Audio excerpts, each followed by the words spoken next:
À l'extrémité occidentale du Mexique s'étend une péninsule qui est très peu connue.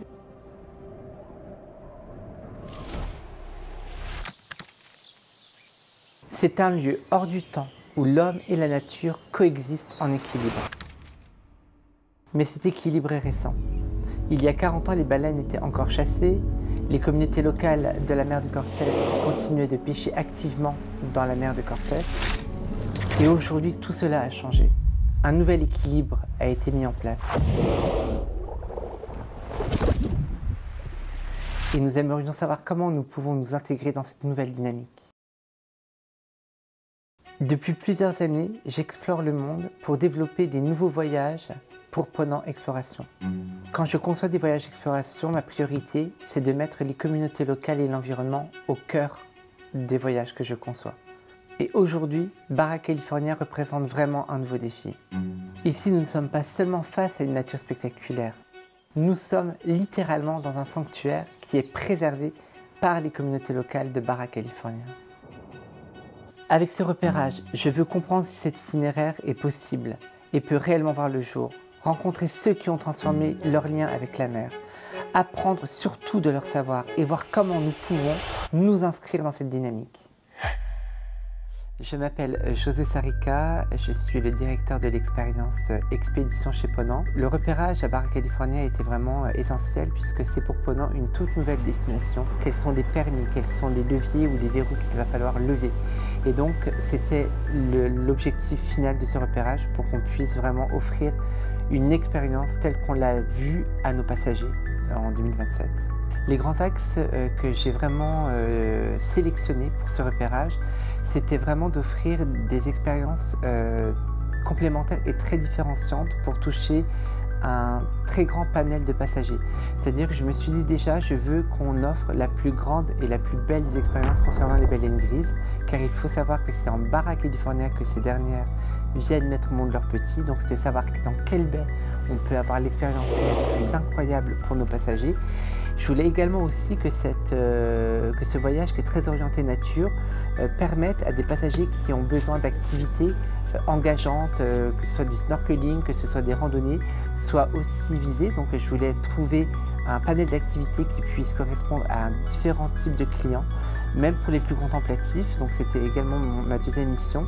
Et le tout, enfin, c'était ok, maintenant que j'ai l'histoire en tête, une fois que j'ai les activités en place, c'est comment travailler avec tous les départements de Ponant pour que ce qu'on a vécu sur place puisse être réalisé in fine en 2027. Ça y est, on est arrivé. La plus grande ville du sud de la Baja California. Et dès les premiers instants, je sens une atmosphère bien particulière. C'est calme, paisible, mais vibrant à la fois. Ici, la mer et l'humain sont liés. Tout tourne autour de l'océan. Alors ce matin, on va partir sur différentes îles pour vraiment découvrir le meilleur endroit pour offrir une expérience vraiment très connue à Baja California, celle de nager avec les lions de mer, soit en snorkeling ou en scuba diving, en plongée bouteille. Et donc on va partir avec un bateau local qui est juste derrière moi pour offrir l'expérience la plus incroyable concernant ces lions de mer pour nos passagers Ponant.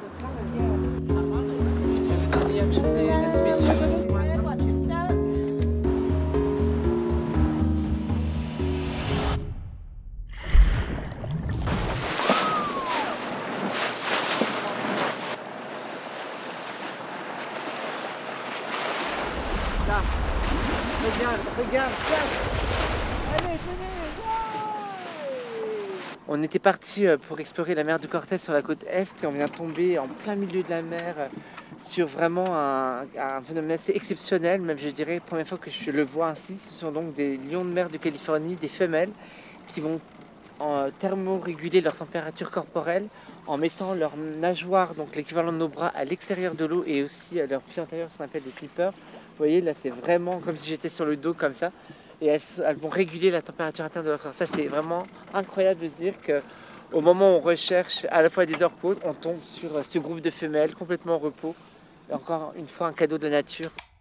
On vient d'arriver dans un endroit peut-être le plus iconique près de La Paz qui s'appelle Los Islotes, qui est en fait cette petite île où viennent se reproduire en fait énormément de lions de mer de Californie qui sont la deuxième plus grande espèce de lions de mer.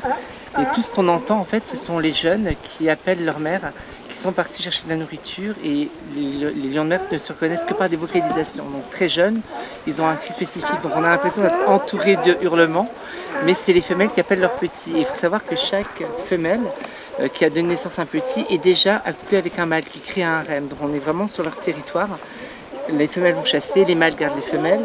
Donc là, je pourrais te dire qu'on est au cœur de l'expérience peut-être la plus forte entre nous passagers ou nous humains et les lions de mer de Californie dans la mer de Cortés en Basse-Californie.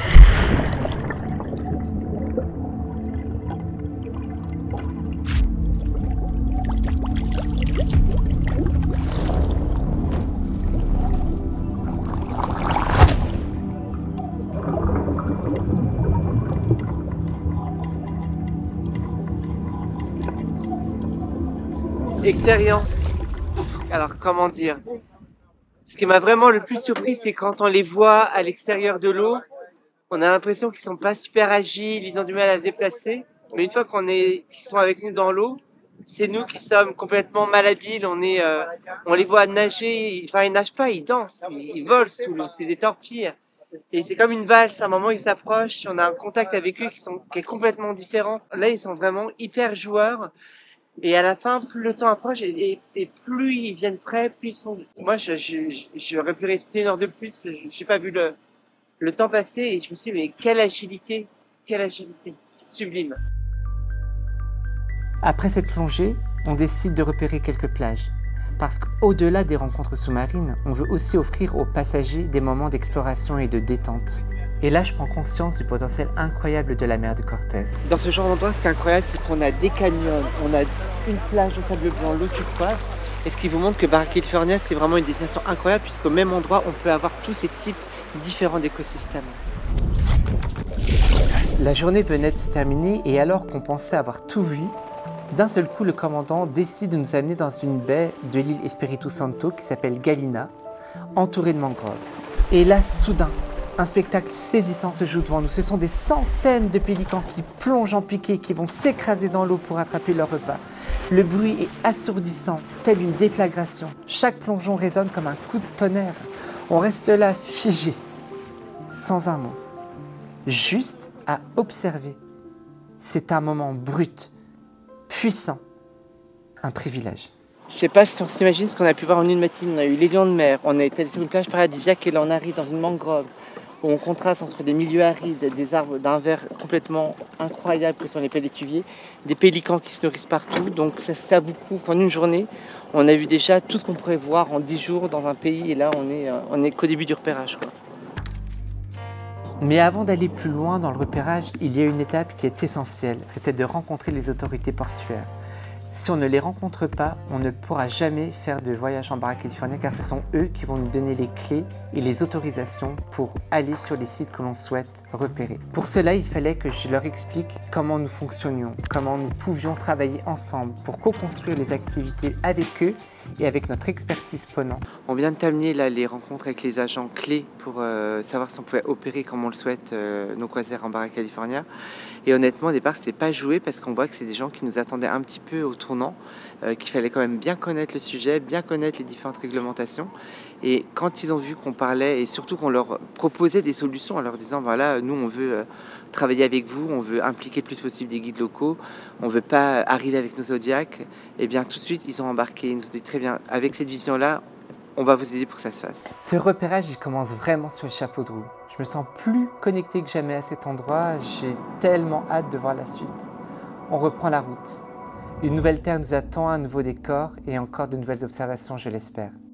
On arrive dans un point qui est très stratégique. On est à Cabo Pulmo, qui était à la base un village de pêcheurs, il y a à peu près 100 habitants.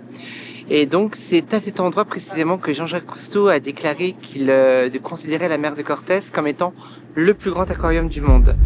Malheureusement, une fois qu'il l'a découvert, entre 70 et 80, il y a eu une exploitation majeure et une pêche intensive des ressources halieutiques. Et en fait, parmi ces pêcheurs, il y a une famille d'importance, c'est la famille Castro. On aura la chance d'aller parler à l'un des deux frères. On réussit avec la communauté à s'attirer à la fois le soutien des scientifiques et des ONG et à devenir en sorte des ambassadeurs pour protéger ces zones.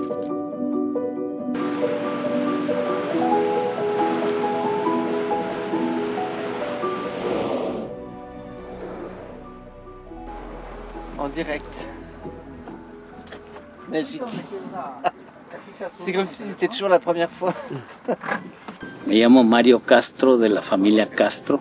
Pues fue con muchas ganas, mucho amor que solicitamos tener un área natural protegida porque nosotros mismos éramos los principales depredadores y lo reconocimos. Con la Universidad de Baja California Sur que nos dijo les gustaría tener un área natural protegida. Y con mis hermanos y conmigo inmediatamente dijimos que sí. Y mi tío Juan Castro, él dijo que sí, dañando el arrecife. Y fue que tomamos la decisión muy fuerte de solicitar y que nos concediera un área natural protegida. Pero para esto, antes de que se decretara que existiera un papel, yo ya fui a Cabo San Lucas a capacitarme como un buzo profesional y a las próximas generaciones igual, inculcarles, hay que cuidar porque aquí vas a vivir y es una vida muy bonita, muy diferente de vivir en la ciudad. Aquí por comodidades no queda. Aquí no hay electricidad, pero hay energía solar. Tienes lo que quieras, no extrañas la ciudad. Lo que extrañas de la ciudad son los ruidos. Aquí hay menos ruido y vives más tranquilo, más feliz. Mira, qué tranquilidad. Por eso amo Cabo Pulmo y para mí es todo. Cabo Pulmo. Thank you so much. It's an honor, a real honor, and congratulations for what you have done. Après ma rencontre avec Mario, les choses sont devenues beaucoup plus claires dans ma tête sur la façon d'opérer à Baja California. Et alors il était évident à cet instant que pour rendre hommage à Mario, qui nous donne ou nous transmet son héritage, c'était à nous de nous porter garant de cet héritage et de mettre en place toutes les bonnes pratiques pour que cet environnement exceptionnel le soit pour toujours. Pas seulement pour les passagers qui le verront en 2027, mais pour les enfants de ces passagers et les enfants de ces enfants. Et ce que nous, pendant Exploration, allons faire, c'est de nous adapter à leurs contraintes, à leurs ressources, qu'elles soient humaines ou logistiques. Baja California, c'est un bijou, c'est un trésor. On est les garants de cette destination. Et je pense que c'est vous, passagers, qui allez en devenir les meilleurs ambassadeurs, car on le sait très bien, on protège toujours mieux ce que l'on connaît. À Cabo Pulmo, ce qui m'a vraiment fasciné, alors il y avait déjà ce récif corallien qui est vraiment dans un bel état de restauration avec beaucoup de poissons colorés, même des tortues marines qu'on a pu croiser. J'ai un souvenir qui me marque particulièrement, c'est d'avoir vu au début comme des anges qui sautaient hors de l'eau, mais un nombre incroyable pour se rendre compte que c'était des raies mobula et on a pu se mettre à l'eau et donc à ce moment-là on appelle ça des écoles de raies, des school rays, c'est comme ça qu'ils les appellent. Et en fait pourquoi? Parce qu'elles sont par centaines, peut-être voire des centaines de centaines, à nager en coordination parfaite avec parfois, alors elles volent aussi sous l'eau, on voit parfois leur pectorale blanche et on a pu les voir par-dessus, enfin en dessous de nous et c'était extraordinaire. Encore une fois on a ce sentiment de nager ou de voler avec elle. Ça reste un souvenir très fort à Cabo Pulmo, vraiment.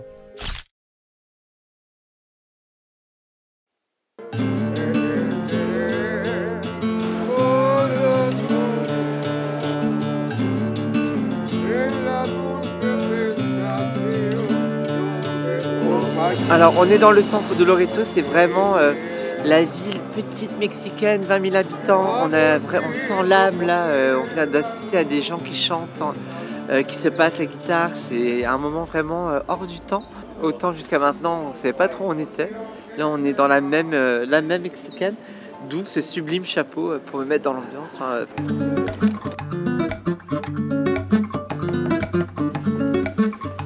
Regarde le petit.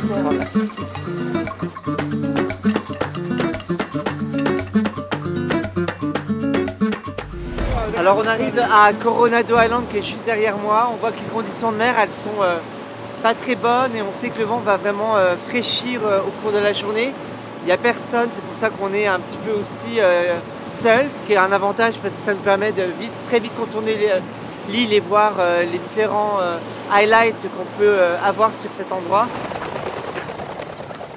L'arrivée sur l'île Coronado, c'est un véritable choc. On découvre cette plage paradisiaque d'un bleu qui est complètement irréel, avec des eaux translucides. Et en plus, cette île elle est particulière puisque c'est un stratovolcan de 300 mètres d'altitude. Me vient alors l'idée de non seulement offrir à nos passagers cette plage, mais aussi la possibilité de faire des randonnées au sommet de ce volcan et donc de créer une expérience toute nouvelle sur cette île. À cet instant, c'est une évidence que cette escale doit être inscrite dans notre itinéraire. Et pour rendre la tâche facile à toutes les équipes à Marseille qui vont travailler par la suite sur ce voyage, je prends un maximum d'informations, notamment grâce aux coordonnées et aux traces que je suis en train de prendre. Il y a tout un travail de transmission, un travail avec toutes les équipes, que ce soit côté exploitation, côté produit, côté R&D, côté porte-opération. Donc c'est vraiment, et c'est ça qui est beau, c'est de voir que finalement, tout le monde a envie de fournir à nos passagers le meilleur produit possible, donc on va tout mettre en œuvre pour que ça se fasse et ça prend donc vraiment à peu près 3 ans pour aboutir à ce résultat.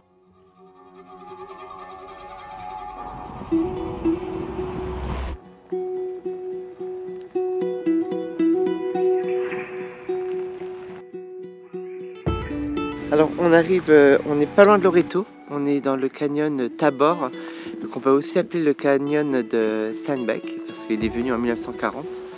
Et on va aller justement découvrir un de ces nombreux canyons qui sont vraiment très nombreux en Basse-Californie, formés par le ruissellement des eaux sur des millions d'années dans une roche sédimentaire bien rouge. On est, comme on le disait, en hiver, donc c'est asséché, il n'y aura pas d'eau. Par contre, notre guide vient de nous informer qu'il fallait suivre des consignes de sécurité bien strictes, de faire attention aux serpents et les rattlesnakes, mais aussi des petits scorpions rouges, donc on va faire attention, on met les pieds et en prendre plein la vue.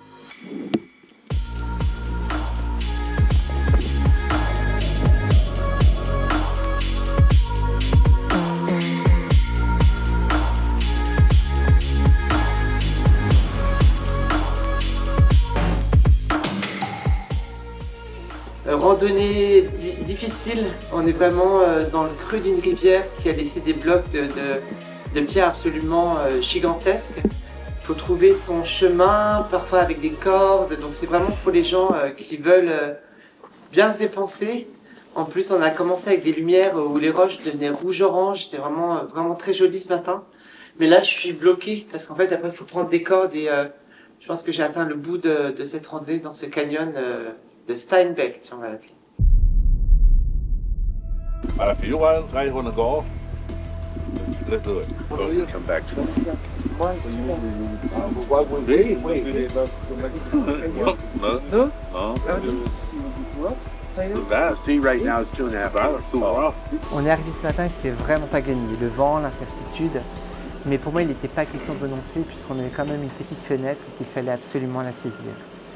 On avait quelques îles à repérer, dont l'île d'Ansante et l'île Carmen. Et on a dû donc limiter notre observation au sud de l'île Carmen et au sud également de l'île d'Ansante.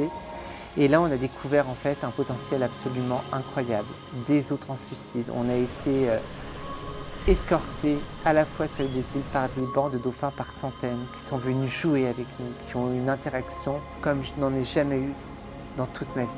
C'était tout simplement hors du temps. C'est une scène incroyable, on est à l'île d'Ansante. Vous avez des dauphins Tursiops, les bottlenose, qui sont tout autour du bateau, qui se reproduisent, qui sont en train de s'alimenter. Ils viennent vers nous, on est émerveillés parce qu'en fait on est à l'abri du vent, on profite d'une scène comme on en voit rarement. C'est vraiment un documentaire grandeur nature. À ce moment-ci, tout s'est imbriqué. On savait que le parc national de Loreto, c'était une évidence. Une étape clé, une escale parfaite où tout se connecte. Ici, on peut tout imaginer, du kayak, en plein milieu de cette immensité, du snorkeling, du whale watching. Chaque détail faisait de cet endroit une pépite absolue. Mais ce qui rend ce parc national de Loreto encore plus unique, c'est son exclusivité. Ici, c'est pas simplement un voyage, c'est une expérience rare, taillée pour des passagers privilégiés. Ceux qui cherchent l'inédit, l'inaccessible, l'authenticité.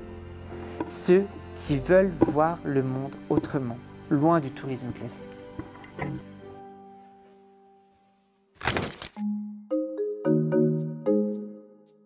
Nouvelle journée, donc on vient de quitter la mer de Cortés. On traverse la Sierra de la Gigante, qui est donc la chaîne de montagnes qui traverse la Baja California. C'est donc une péninsule et on va côté Pacifique pour aller rencontrer les fameuses baleines grises que je rêve de découvrir depuis plus de 40 ans. On est enfin arrivé à San Carlos, plus précisément à Bahia Magdalena. Ça y est, pour moi, c'est l'étape clé de mon repérage, puisque c'est à cet endroit que les baleines grises viennent mettre au monde leurs baleineaux. Je sais qu'il y a 3 baies sur la côte pacifique de la péninsule de Cortés où on peut voir ces baleines grises. Il y a Guerrero Negro, qui est situé la plus au nord, il y a San Ignacio et Bahia Magdalena.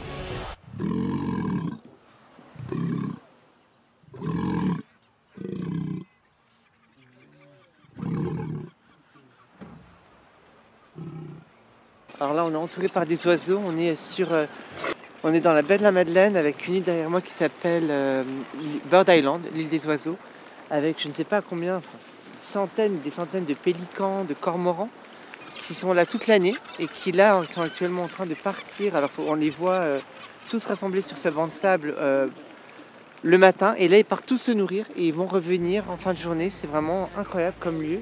Moi je ne m'y attendais pas et on est tous surpris d'être entourés, il y en a partout. Là, c'est des cormorans principalement. Regarde.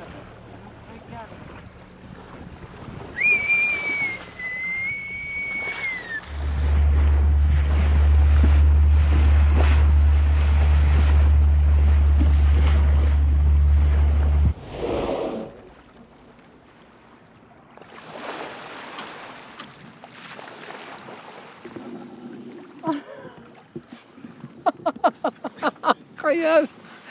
La première baleine grise de la journée. Première fois que je la vois aussi près. À Bahia Magdalena, l'objectif initial c'était vraiment de voir les baleines grises. On a appris qu'elles étaient un peu en retard cette année, peut-être parce qu'elles passaient plus de temps en Arctique pour se nourrir. Et donc on en a vu quelques-unes, mais en fait le véritable clou du spectacle, c'était une baleine à bosse qui nous a fait vraiment un show pendant 2 heures. Là, elle est là, devant moi, devant. Là, vas-y, je suis devant. En transparence. Allez, je suis devant. En transparence. Alors, on vient de voir une baleine qui a sauté complètement. Oh, on peut se mettre là-bas.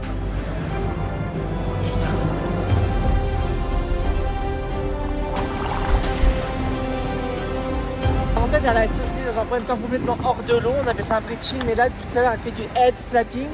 Elle sort sa tête et elle frappe la surface de l'eau. C'est hallucinant, quoi. Elle n'arrête pas, elle joue avec nous. C'est un bonheur, enfin je sais pas comment je peux décrire ça. Et avec ça, on va s'émerveiller toute notre vie, quoi. Ça réveille en nous tous un émerveillement hallucinant. Et là, oh, c'est pour nous le prochain. Allez, c'est pour nous. Elle va te montrer ses pectorales, là elle va le faire à l'envers. On se retourne, elle va te montrer ses pectorales, là elle va le faire à l'envers.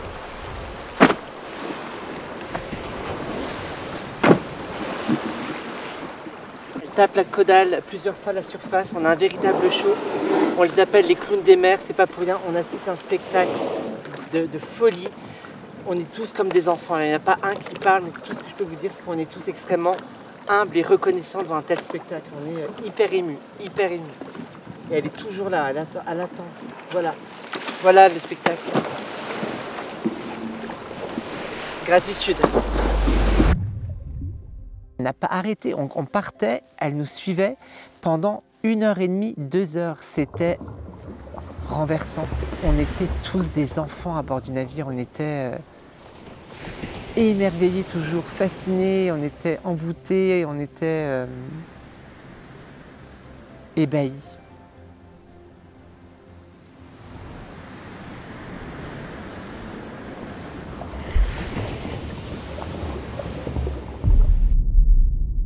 Quand on crée un nouveau voyage comme la Baja California, effectivement, on se doit de faire un repérage qui nécessite lui déjà au préalable une bonne année de préparation. Vraiment, il faut contacter les bons réceptifs, voir quels lieux vont nous plaire, sachant que toujours, c'est au moment du repérage qu'on découvre des vraies pépites.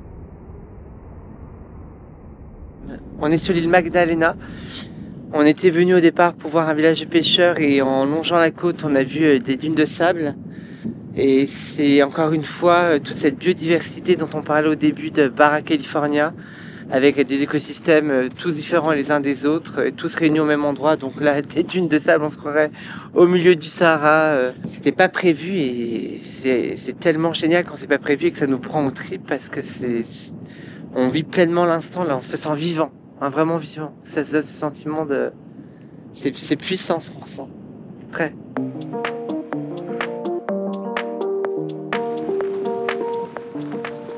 Alors aujourd'hui on est à San Ignacio, la lagune de San Ignacio pour être plus précis, qui fait partie des 3 lagunes considérées comme sans doute la plus célèbre pour les baleines grises qui viennent mettre au monde leurs petits. Donc le but c'est de pouvoir aujourd'hui la caresser comme je suis en train de vous le montrer, soit par le dessus, ici, mais avant tout établir ce qu'on appelle le eye contact, le bonding, comme on fait en ce moment. La dernière baie qu'on a repérée, c'était San Ignacio, qui est située entre Guerrero Negro et Bahia Magdalena. Il y avait une vingtaine de baleines et malheureusement, très peu étaient ce qu'on dit curieuses puisqu'il n'y avait que des jeunes mâles.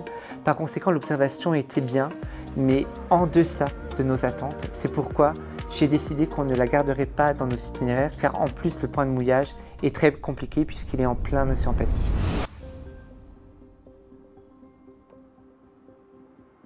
Aujourd'hui, on est à Guerrero Negro. C'est vraiment une escale qui est très importante car on a entendu dire que c'était un endroit, l'endroit de toute la Baja California où le comportement des baleines grises est extrêmement friendly, c'est-à-dire qu'elles viennent vraiment à l'approche des humains. Et pour vivre cette expérience complètement incroyable, unique au monde, on va rejoindre une guide locale et après embarquer pour 2 heures de whale watching. Donc j'ai super hâte.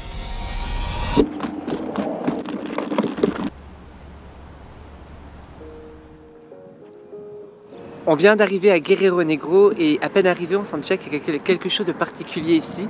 Les gens qui s'arrêtent viennent tous prendre des photos de la fresque qui est derrière moi. Donc on voit vraiment que les baleines grises, c'est supposé être la plus belle et la plus grande expérience que cette petite ville a à offrir, sachant qu'elle est située très loin. En fait, elle est à 6 heures de Loreto en voiture, 8 heures en voiture sinon de Tijuana, donc aucun avion ne peut venir jusqu'ici. Donc apparemment, cette baie est spectaculaire. Et le prochain challenge, c'est comme c'est très peu connu, c'est de savoir comment on peut amener le bateau ici. Et ça, ce sera dans une phase 2, mais il faut déjà vivre l'expérience baleine pour voir si vraiment ça vaut le coup. My name is Diane Kennedy, and I am here in beautiful Guerrero Negro on the Baja of California. Exactly. Another thing we may see is we call it spy hopping. Yes. That is where the whale will poke his head up like up periscope. There's at least 2 here. Il y en a 2 là. Et en fait, elle les appelle. Et donc, on va voir si elles vont venir. Il faut rester patient. Je pourrais pas faire ce crime. C'est fascinant. Guerrero Negro has got the most amount of gray whales. Every year they come here to return, to migrate to this area, and our lagoon is very large, but we have the largest population of gray whales. They actually want contact with us. They will come to the boat and they want contact. They will roll and look at you with their eye and connect and just stare at you with that eye that looks very human. And that's what makes them so friendly. Incroyable, il y en a partout. Elle s'approche, j'ai jamais vu ça. Là, on est vraiment dans l'expérience que je rêve de vivre depuis 40 ans. C'est un rêve éveillé, là, je suis vraiment connectée. Voilà, saut.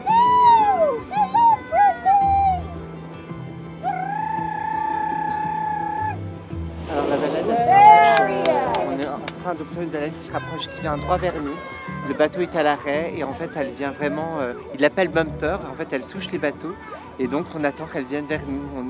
C'est vraiment impressionnant parce que c'est pas nous qui allons vers elle mais elle qui vient vers nous. Elle est juste là. J'ai jamais vu ça de ma vie, il n'y a que dans cet endroit au monde où ça se produit. C'est incroyable de vivre cette expérience. On voit à la télé, on pense que c'est même pas possible, on pense que c'est des montages. Mais là quand on le vit, on se dit mais quel cadeau, mais vraiment c'est puissant ce qu'on ressent, vraiment puissant. Et voilà, à gauche. on s'attendait à voir des baleines grises qui allaient venir vers les embarcations et on rêvait de les toucher, d'avoir le privilège de les toucher parce que c'est vraiment elles qui décident. Et dès notre première sortie, en fait, on a vécu peut-être l'expérience la plus forte parce qu'on a eu tout de suite une baleine grise qui est sortie et nous a permis de la caresser sur sa tête lentement. Et c'était tellement incroyable ce moment que j'ai pas pu retenir mes larmes tellement en fait je me suis dit mais merci, mais une rencontre du troisième type. On peut pas expliquer à ce moment-là ce qu'on ressent. Vous avez un animal qui fait 13 mètres de long, 40 tonnes et elle vous regarde et elle se laisse caresser. Le temps s'arrête. The whales feel us. There's a special connection and they want to communicate something to us. There's a reason they have started to come to people and to engage and to connect and to stay with us. They look at us and they make that connection and the energy, it's energy that's around the whales and certain people the whales are very drawn to. Other people, they just want to take it in. They want to take it in. With pleasure. Thank you. Thank you. Thank you for your family. Thank you. Thank you. It was So an glad to honor. meet you. Oh my God, I touched them and at the end, I know it's like you want to cry. I know. cannot stop it. I know. On s'est donc dit après cette première sortie qu'il fallait quand même qu'on revalide si on pouvait avoir ce genre d'observation, pas tout le temps puisqu'on ne peut pas le garantir, mais on s'est donné la chance de pouvoir le faire 3 fois et la deuxième fois, en fait, on a eu un spectacle qui était un peu différent puisqu'il y avait beaucoup de vent. Mais moi, je le dis toujours, chez les baleines, il faut toujours attendre la dernière minute. Il ne faut jamais croire que c'est fini. C'est quand on pense que c'est fini qu'on a le plus beau spectacle. Et à la fin, pendant 30 minutes, on a eu 2 baleines grises qui sont venues carrément soulever le bateau, qui nous ont regardés, qui se sont laissés caresser. On avait chacun notre baleine. C'était vraiment hallucinant.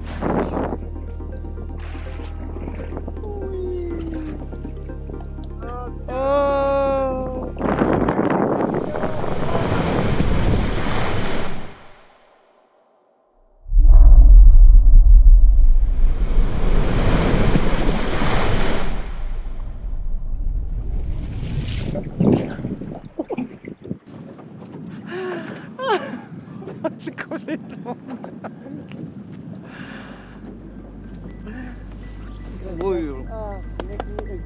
Muy bueno. Un gros cadeau là. En toute humilité, je pense qu'en plus de 30 ans, je n'ai jamais vécu un instant aussi puissant avec les baleines. J'ai navigué depuis plus de 30 ans dans toutes les mers du monde. J'ai vu plusieurs baleines dans de différentes conditions, mais ce que j'ai vécu en Barra California ne se compare à aucune autre expérience.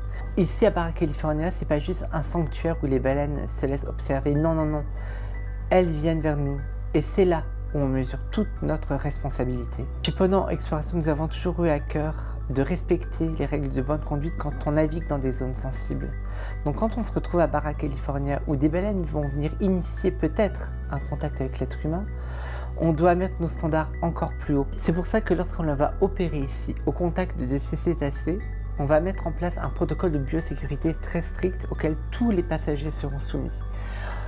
Lavage des mains obligatoire avec un savon environnemental pour ne pas abîmer la peau des baleines. On va suivre les réglementations locales et désinfection de tous les équipements qui pourraient être mis à l'eau pour éviter tout risque de contamination. Chaque détail compte et c'est une première ici. Et même avec toutes ces précautions, il y a une chose qu'il faut comprendre. Ce sont les baleines et seulement les baleines qui vont initier ce contact. Elles choisissent de venir ou non. Et si nous souhaitons continuer à découvrir ces endroits aussi extraordinaires, nous devons être à la hauteur de cette confiance.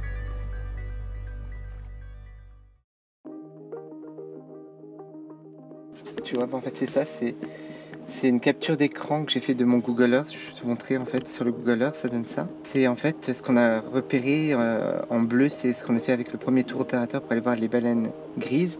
En jaune, c'est la zone où elles se reproduisent parce qu'on voit ici que tu as tout le sel qui se déverse dans la lagune et en fait ça permet aux baleineaux de remonter tout de suite à la surface et de pas mourir noyés. Et en fait ce que vous voyez comme la complexité, c'est qu'au départ on avait imaginé que le bateau serait à l'ancre ici, que les bateaux locaux viennent prendre nos passagers, mais la distance serait de 60 km. Donc le seul moyen ça serait d'être à quai ici. Pour cela il faut 4 types d'autorisation et c'est ce que je viens de synthétiser dans le mail que j'ai envoyé aux différents intervenants de chez Ponant. De retour à Marseille, le voyage ne s'est pas arrêté en fait. J'ai appris 2 enseignements fondamentaux. Le premier, des baleines grises qui viennent à votre rencontre, qui initient un contact. Et cela implique, et le mot qui me vient en tête, c'est le mot confiance. Elles m'ont appris le mot confiance.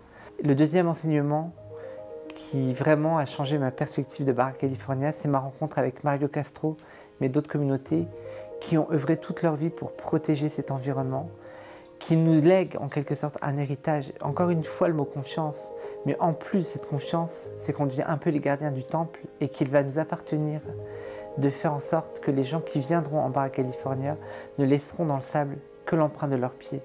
En 2027, les premiers passagers vont donc pouvoir expérimenter ce nouveau type de croisière qu'on dit exploration, où on aura beaucoup d'activités qui vont être gérées par les prestataires locaux, avec des bateaux locaux, avec des guides locaux. On aura une équipe réduite de naturalistes pour essayer d'opérer des débarquements zodiaques sur des endroits spectaculaires qu'aucun autre tour opérateur ne propose aujourd'hui. Donc ça c'est vraiment pour moi déjà un point très important. Et aussi, il est important pour moi que les passagers qui vont vivre cette expérience comprennent que ce n'est pas juste un voyage d'aventure, c'est un engagement. Et que leur mission, ça sera de transmettre cet engagement pour le préserver pour toutes les générations futures.